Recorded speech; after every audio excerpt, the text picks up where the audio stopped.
এবং এই বিচার বিভাগের স্বাধীনতা এবং কোনো স্বাধীনতা আনলিমিটেড না। বিচার বিভাগেরও জবাবদিহিতা আছে, থাকা উচিত আছে, এবং পদ্ধতি আছে বিভিন্ন দেশে, আমার দেশেও সেটা থাকার কথা। কিন্তু মোটা দাগে সবচেয়ে যে বিষয়টা কথা বলতে চাই, বিচার বিভাগ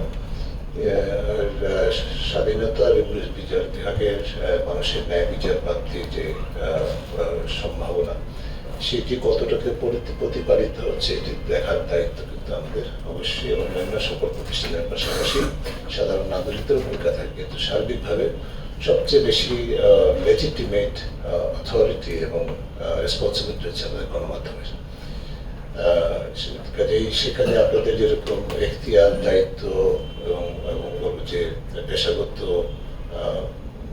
অবস্থান, সেটিকে অগ্রসর করে নিয়ে যাওয়ার জন্য, এগিয়ে নিয়ে যাওয়ার জন্য আপনাদের যে ভূমিকা, সেটি অনেক কারণেই হয়তো প্রত্যাশিত পর্যায়ে হয়নি। কিন্তু মোটেই হয়নি সেটা আমরা বলবো না। কিছু কিছু দৃষ্টান্ত আমরা তো দেখেছি, আজকে শুরুতে আমি শুনলাম, মনে করে দেওয়া হবে, এরকম অনেক দৃষ্টান্ত হয়তো আছে, কিন্তু এটাকে আরো উন্নত জায়গায় নিয়ে যাওয়ার সুযোগ আছে। এই ক্ষেত্রে দুইটা জায়গায় কিন্তু আমাদের বলবো যে পারস্পরিক সম্পর্ক আছে। একদিক থেকে বিচার বিভাগের স্বাধীনতা যেরকম অপরিহার্য, অন্যদিক থেকে গণমাধ্যমের স্বাধীনতার অঙ্গাঙ্গিভাবে জড়িত। আমরা এমন বলি যে কার্যকর বিচার বিভাগ পাবো, স্বাধীন বিচার বিভাগ পাবো, যেমনটা আমাদের গণমাধ্যম স্বাধীন হবে এবং কার্যকর হবে।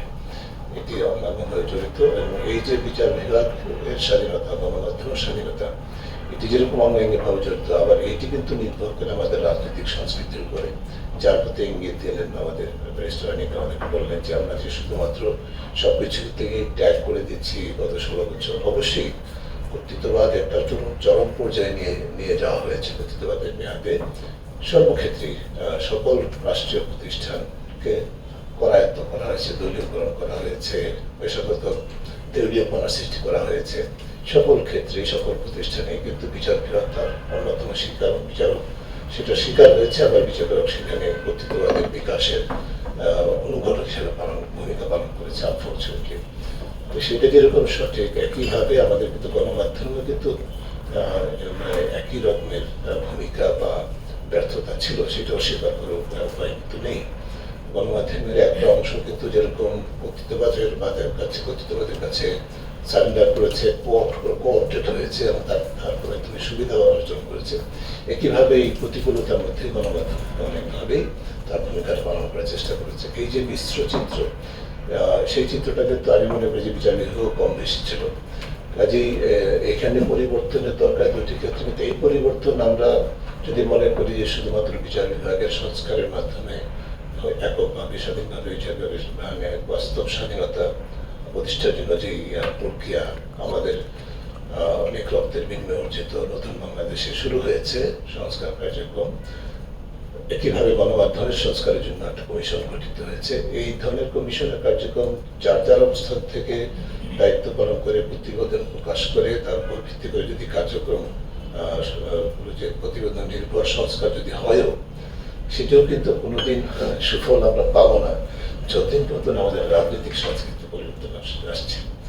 সেই জায়গায় যদি আমাদের রাজনৈতিক নেতৃবৃন্দ, রাজনৈতিক দলের, রাজনৈতিক অঙ্গনের যে মূল কর্তৃত্ব যাদের হাতে, নেতৃত্ব যাদের হাতে, তারা যদি আমার স্বাধীনতার চেতনা, মুক্তিযুদ্ধের চেতনার পাশাপাশি আমার বৈষম্য বিরোধী আন্দোলনের মূল চেতনা, সেটাকে ধারণ করতে না পারেন, সে তার থেকে শিক্ষা গ্রহণ করতে না পারেন, তাহলে কিন্তু আমাদের সমস্যা কিন্তু সমাধান হবে, এটি প্রত্যাশা করা খুবই কঠিন।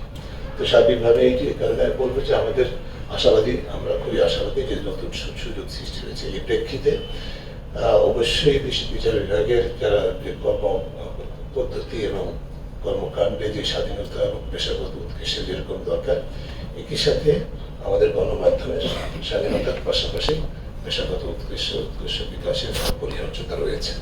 এবং এই দৃষ্টিভঙ্গি থেকে আমি মনে করি যে আজকে আমাদের কার্যক্রমটি, আমাদের অংশটি গুরুত্বপূর্ণ, যদিও সামান্য একটা অবদান রাখবে শুরু আমি মনে করি, তারপরে এটির গুরুত্ব আছে। কারণ আমরা এর মাধ্যমে দেখতে চাই নতুন বাংলাদেশে আমাদের বিশেষ করে যারা আইন এবং বিচার বিভাগ নিয়ে প্রতিবেদন প্রকাশ করেন, অনুসন্ধান সমর্থিত করেন, করার আগ্রহ আছে, তাদের যদি দক্ষতা পেশাগত উৎকর্ষ বৃদ্ধির আমরা একটা সুযোগ সৃষ্টি করতে পারি, তাহলে সেটি হবে আমাদের জন্য একটি গুরুত্বপূর্ণ প্রথম পদক্ষেপ।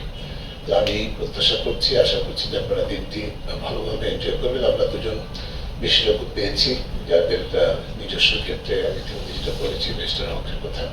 পরবর্তীতে মতিউজ্জামান বাবু আসবেন, আপনাদের অনুসন্ধানী সাংবাদিকতার মৌলিক বিষয়গুলো তাই না আপনাদের সাথে তুলে ধরবেন।